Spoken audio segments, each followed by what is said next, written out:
chirality. So in elements of symmetry, we have two things that are center of symmetry and plane of symmetry. So what is center of symmetry? Center of symmetry. So center of symmetry means, now in a compound, whenever you have a compound and you have a central element located at the center, now if the atoms which are attached to it are at equal distance from the center, okay, that means whenever they are at equal distance, for example, you have a compound, say carbon, and here you have bromine, and here suppose you have chlorine, and here again bromine, and here chlorine. Now you can see that this bromine atom, they are lying diagonally, and this chlorine atoms are lying diagonally. If the distance from this carbon center to this bromine, okay, this bromine and the distance of this carbon center to this bromine are equal, and also the distance between this carbon center and this chlorine, and also the carbon center and this chlorine, if they are equal, then this carbon center is said to possess what? Center of symmetry, because from this, whenever if a point lying at the center will be equal in length from this bromine, and also from this bromine, and also from this chlorine, and also from this chlorine. Now such point lying at the center is known as what? Center of symmetry. Now let's discuss about plane of symmetry. Plane of symmetry. In such molecules, what happens is, suppose you have a compound where you have, say, here you have hydrogen and here you have, say, chlorine. Now whenever you pass a plane through this, okay, you are passing a plane through this hydrogen, chlorine, and hydrogen, carbon, and this chlorine. That means you are passing the plane this way. Then what can you see? You can see that this fluorine and this fluorine, they are equidistant from this carbon center. Now because of this plane is dividing this molecule into two equal halves. Now such plane is known as what? Such compounds which possesses such plane which divides this molecule into two equal halves are said to possess what? Plane of symmetry. Now in a simple word, for your understanding, center of symmetry as well as plane of symmetry are, the first one is point, the other one has to be plane. Now they are the point and the plane which will divide the molecule into two equal halves, okay, two equal parts, or in case of this center of symmetry, the distance will be equal. So hope this is clear. Now let's discuss about chirality, okay.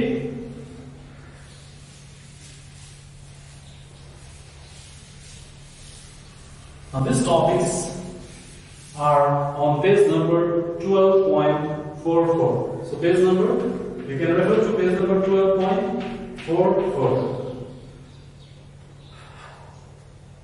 Now let's discuss about concept of chirality. Whenever you have, so let's take an example. Suppose a letter H. You have letter H, and here you have a mirror. Now whenever you view this hydrogen in the mirror, what image will you get? You will get the image as this, exactly the same. Now you can see that the distance from the mirror to the object and also the distance from the mirror to the image is equal. It's equal, okay? And you can see that this side, since it's nearest to the mirror, will be reflected as this part. Now, whenever you get this image and you just up and put over the object. So imagine that you have taken out this image of H and without twisting and tilting it, you have just taken it out, and you have placed over this hydrogen. Now what will happen in such cases? In such cases, this hydrogen will exactly overlap over this hydrogen. Yes or no? All the parts will be exactly overlapping. That means you won't be able to distinguish between which one is your image and which one is your object. In such cases, then whenever such cases arises where your image and your object they are exactly overlapping over each other, then such images are such object and mirror images are known as what? They are known as superimposable mirror images. It's known as what? Superimposable mirror images. Okay, so you have to remember this. Now suppose, let's take an example. You have a mirror. Now suppose, you can try with your hand also. Now suppose you have your left hand. You have placed it over here in front of the mirror. Now this is your object. How will the image be formed in the mirror? Can you say it? This thumb, since this thumb is nearest to the mirror, this will be the object, this will be the image of this object. Okay, you can try it by yourself. You can see it. This thumb is nearest to the mirror, therefore this thumb has to come nearest to the mirror. Okay, so this is my image of this object. Okay, now what am I doing is I'm trying to see whether it is superimposable or not. So what I do is, without twisting and tilting, I'll just bring over it and try to overlap over the image. So here you can see that my thumb is on the left hand side, and whereas the thumb of my image is on the left hand side, whereas my thumb of the object is on the right hand side. That means they are not exactly overlapping over each other. Whenever you overlap it, you get your overlapping position as this. So it is not overlapping exactly. Now such object and mirror images are known as what? Non-superimposable mirror images. So non-superimposable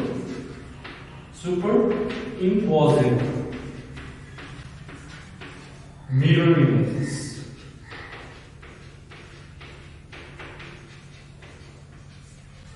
Okay, now to understand what is chirality or chiral center, you have to first understand what is superimposable and what is non-superimposable mirror images. Hope this is clear. Now let's discuss about chiral structure. Now chiral structures are those structures. Now it becomes very easy. See, an object or a structure which has no plane of symmetry and is not superimposable on its mirror image is said to be chiral or dissymmetric. So whenever you have no elements of symmetry, neither there is a center of symmetry nor plane of symmetry, and also these mirror images are not superimposable, then such center is said to be chiral center. Okay, just example I gave you of left hand and right hand, they don't overlap. Now let's discuss about some chiral compounds, organic compounds. These will be examples. Now we'll come to the organic section where this non-superimposable and chirality will be discussed. Okay, here you have a compound where you have different groups attached to this. Br, here you have chlorine, and here you have chlorine. Now whenever you view this compound in mirror, what will you obtain? Hydrogen. Since chlorine is nearest to the mirror, chlorine will come this side, chlorine and then bromine. Now you try to take it out and put over it. Will it overlap? No, because bromine will be coming this side and fluorine will be coming this side. So these two structures of this organic compound are what? Non-superimposable mirror units. And one more thing you have to see that this carbon center, you see it? It is attached to hydrogen, bromine, chlorine and fluorine. That means 4 different groups.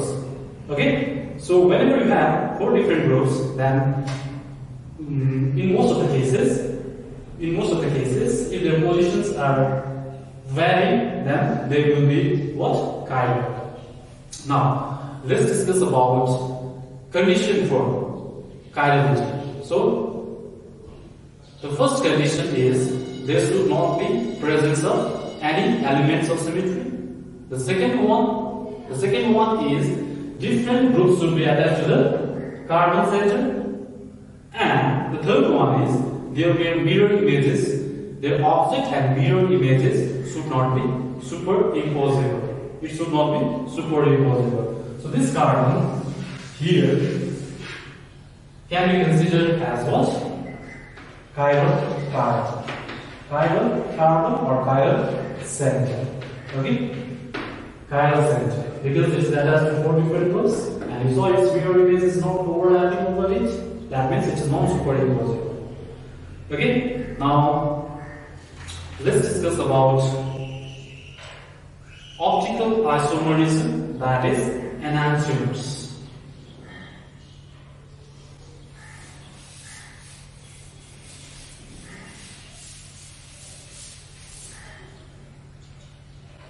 Enantiomers.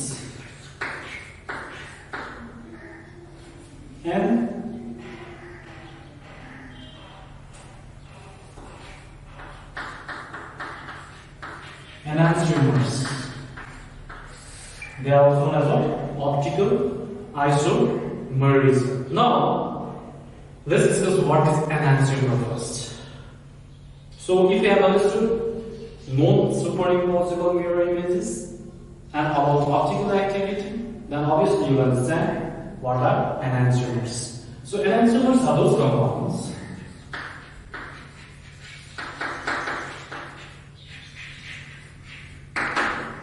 which are optically active. They are what? Optically active and they have a mirror image relationship. They have mirror image relationship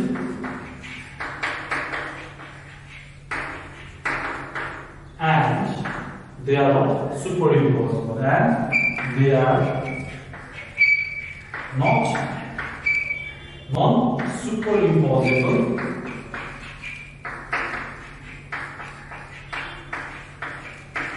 mirror images of each other. Mirror images of each other.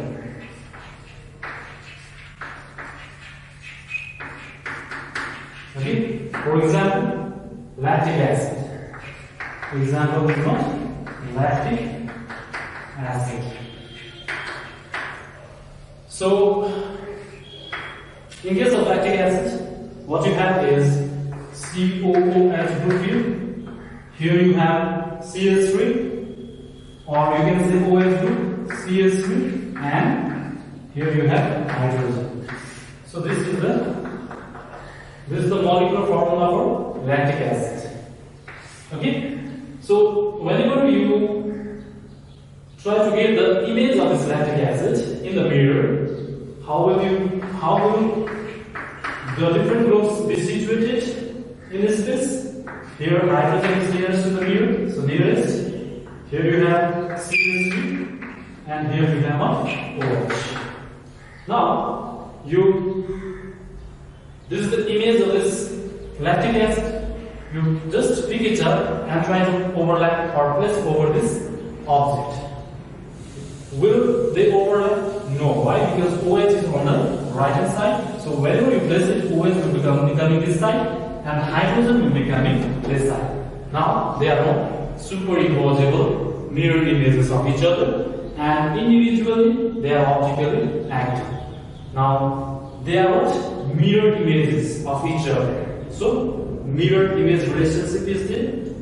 They are optically active and they are non-superimposable mirror images. Therefore, these two compounds, this lactic acid and its mirror image, is example of what? Enantiomers. Okay? So hope this is clear about enantiomers. Now, identification of optically active compounds. How will you identify? So on page number 12.47, they have given you 2 points. So most of these points I have already told you. So you have to remember these 2 points. How will you identify? So number 1 point tells us what?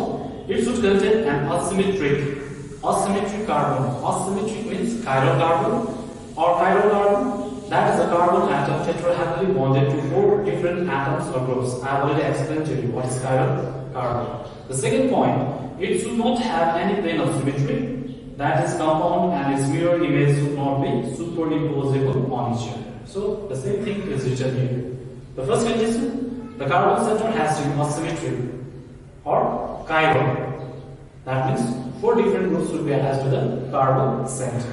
The second point tells us what? It should not have any plane of symmetry. Okay, it should not have any plane of symmetry, and its mirror image should not be superimposable on the. It should not be superimposable on this object. So these conditions are very important. You have to remember them. Okay. Now on page number 12.49, you have some of the properties of enantiomers are given. So go through these properties. Mostly this first and the second one, as well as the other points are important. They might ask you. Enantiomers have identical physical properties. So they are having identical physical properties, means same properties. The physical property of these 2 compounds will be same. And but their chemical properties will be varying. So there are other points which are given. Please go through it, refer to it. Now let's discuss about what is racemic mixture. So racemic mixture, to understand racemic mixture,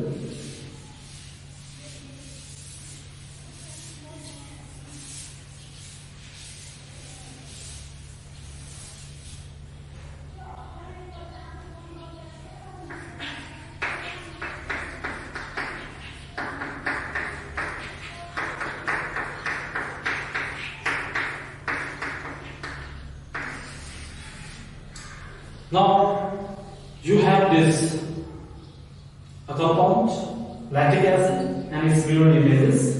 This is the mirror image of lactic acid. Now suppose, so we have discussed about dextrorotatory and laborotatory. Dextrorotatory means the plane of polarized light will be deflected, rotated towards right hand side, and laborotatory means it will be deflected towards left hand side. Suppose this enantiomer of lactic acid rotates this is labiorotatory, and then the mirror image of it will always be what? Dextrorotatory. That means if this is rotating towards the left hand side, then this isomer will always rotate towards if this is rotating towards left hand side, then this isomer of lactic acid will be rotating towards right hand side. Okay, so you have to remember this. Now, what is racemic mixture?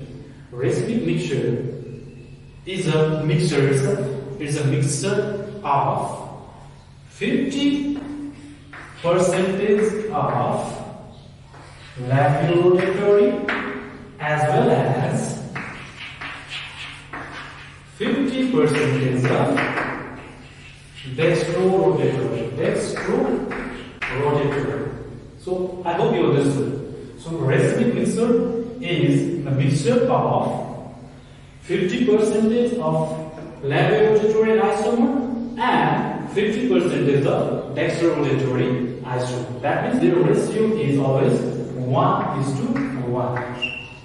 And they are optically inactive. Please remember, they are what?